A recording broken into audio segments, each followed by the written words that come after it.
Hello friends, வணக்கம். இன்றைக்கி நம்ம என்ன பார்க்க போகிறோம் அப்படின்னா, நம்ம தமிழ்நாட்டில் இருக்கக்கூடிய முக்கியமான ராகு கேது தோஷங்களை பார்க்கக்கூடிய கோயில்களை பற்றி தான் பார்க்க போகிறோம். அது பார்க்கறதுக்கு முன்னாடி நமக்கு இந்த வீடியோ ஸ்பான்சர் பண்ணுறது பைமோட் இ ஷாப்பிங் அப்ளிகேஷன். நம்ம இந்த பைமோட் இ ஷாப்பிங் அப்ளிகேஷனில் போனோம் அப்படின்னா நமக்கு தேவையான எல்லா வகையான பொருட்களும் அவைலபிள் இருக்குது.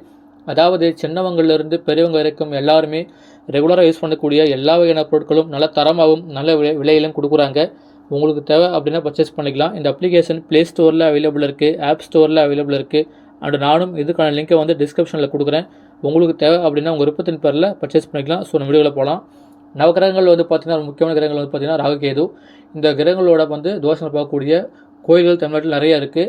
அது நம்ம நம்பர் ஒன்று பார்த்திங்கன்னா காஞ்சிபுரத்தில் காமாட்சி அம்மன் கோயில் பின்னாடி வந்து பார்த்திங்கன்னா ஸ்ரீ மா காளேஸ்வர் கோயில் இருக்குது. இந்த கோயில் வந்து பார்த்திங்கன்னா ராகுவும் கேதுவும் மனுஷ உறவில் காட்சி கொடுக்குறாங்க.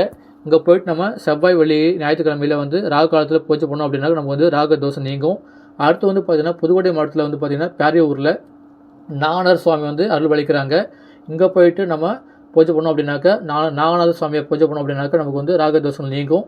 அடுத்து வந்து பார்த்திங்கன்னா சென்னை டு திருப்பதி பரவலையில் காளகஸ்தின் கோயில் இருக்குது. இது பஞ்சபூத கோயிலில் ஒன்று. இங்கே போயிட்டு ராகு கேது பூஜை பண்ணோம் அப்படின்னாக்கா நமக்கு வந்து ராகு கேது பூஜை தோஷம் வந்து நீங்கும். அடுத்து வந்து பார்த்திங்கன்னா மயிலாடுதுறை மாவட்டத்தில் பார்த்திங்கன்னா வண்டார்குழலி சமேத பாம்பு ரேஸ்வரர் என்ற கோயில் இருக்குது, சிவன் கோயில். இங்கே போயிட்டு ராகுவும் கேதுவும் வந்து பார்த்திங்கன்னா ஒரே ஒரு உடலாக காய்ச்ச அருள் பலிக்கிறாங்க. இங்கே போய்ட்டு நம்ம பூஜை பண்ணோம் அப்படின்னாக்க நமக்கு வந்து ராகு தோஷம் நீங்கும்.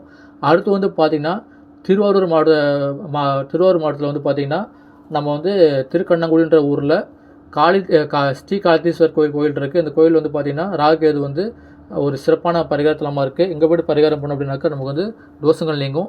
அடுத்து வந்து பார்த்திங்கன்னா திருவாரூர் மாவட்டத்தில் வந்து மன்னார்குடி போகிற வழியில் பாமணி தளத்தில் வந்து பார்த்திங்கன்னா நம்ம சாமி வந்து நாகநாதராக அருள் பலிக்கிறாரு. இங்கே போயிட்டு சாமி வந்து பார்த்திங்கன்னா பாம்புடலோட காட்சி அளிக்கிறாரு. இங்கே வந்து ஆதிசேஷன் தனி சன்னதி இருக்குது. அது பாம்புக்கு வந்து தனி சன்னதி இருக்குது. இங்கே போய்ட்டு நம்ம வந்து நெய்து ஏற்றி வழிபட்டோம் அப்படின்னாக்க ராகு தோஷம் நீங்கும். அடுத்து வந்து பார்த்திங்கன்னா கும்பகோணத்தில் வந்து திருநாகேஸ்வரன் கோயில் இருக்குது. அங்கே போயிட்டு நாகேஸ்வர சாமிக்கு வந்து பார்த்திங்கன்னா நம்ம வந்து பரிகாரம் பூஜை பண்ணோம் அப்படின்னாக்க நமக்கு வந்து அந்த ராகு தோஷம் நீங்கும். அடுத்து வந்து பார்த்திங்கன்னா நாகப்பட்டினம் மாவட்டத்தில் முக்கியமான ஒரு ஏரியா தான் திருக்காலச்சேரி. இங்கே போயிட்டு மெயினான கோயில் நாகநாத சுவாமி கோயில் இருக்குது. இந்த கோயிலும் பார்த்திங்கன்னா நம்ம வந்து பரிகாரம் பண்ணோம் அப்படின்னாக்க நமக்கு வந்து இந்த ராகு தோஷம் நீங்கும்.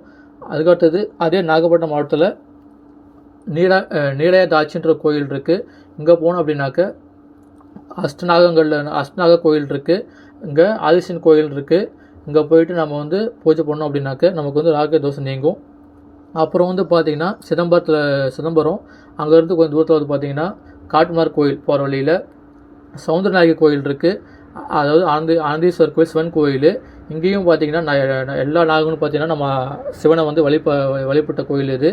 இங்கே வந்து நாகத்துக்கு வந்து நம்ம வந்து பூஜை பண்ணோம் அப்படின்னாக்கா நம்ம தோஷங்கள் நீங்கும். அப்புறம் வந்து பார்த்திங்கன்னா சிதம்பரத்தில் ஆனந்தீஸ்வரர் கோயில் இருக்குது. இந்த ஆனந்தீஸ்வரர் சாமி வந்து பார்த்திங்கன்னா எல்லா நாங்களும் வந்து வழிபடுறதா ஐதீகம். ஸோ இங்கே போயிட்டு நம்ம வந்து சிவனை வழிபாடு செஞ்சோம் அப்படின்னாக்கா நமக்கு வந்து ராகு தோஷம் நீங்கும். அடுத்து வந்து பார்த்திங்கன்னா திருச்சி மாவட்டத்தில் வந்து பார்த்திங்கன்னா தெப்பக்குளம் இருக்குது பார்த்திங்களா, அது சைடு பார்த்திங்கன்னா ஸ்ரீ நாகநாதர் கோயில் இருக்குது. அந்த கோயிலில் போயிட்டு நம்ம ராகு காலத்தில் பூஜை பண்ணோம், நெய்தி ஏற்றி வழிபாடு செஞ்சோம் அப்படின்னாக்கா நமக்கு வந்து ராகு தோஷங்கள் நீங்கும். அடுத்து வந்து பார்த்திங்கன்னா சோளிங்கரில் வந்து பார்த்திங்கன்னா கிட்டத்தட்ட பெத்தநாகப்புடி அப்படின்ற ஊரில் வந்து பார்த்திங்கன்னா நாகவள்ளி அம்மன் கோயில் இருக்குது.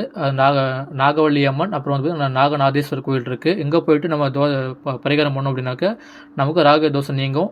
அடுத்து வந்து பார்த்திங்கன்னா சீர்காழியில் சிறப்புன்ற ஊரில் பார்த்திங்கன்னா பொன்னாகவள்ளி கோயில் இருக்குது. நாகேஸ்வர முடையார் கோயில் அப்படி இருக்குது. இந்த கோயிலில் போயிட்டு நம்ம வந்து வழிபாடு செஞ்சோம் அப்படின்னாக்கா ராகு தோஷம் நீங்கும். இப்படி தமிழ்நாட்டில் வந்து பார்த்திங்கன்னா சிறப்பு வாய்ந்த ராகு நிவர்த்தி கோயில் இருக்குது. ஓகே ஃப்ரெண்ட்ஸ், உங்களுக்கு இந்த வீடியோ பிடிச்சிருந்தால் லைக் ஷேர் பண்ணுங்கள், கமெண்ட் பண்ணுங்கள். தேங்க்யூ. ஓம் நம சிவாய.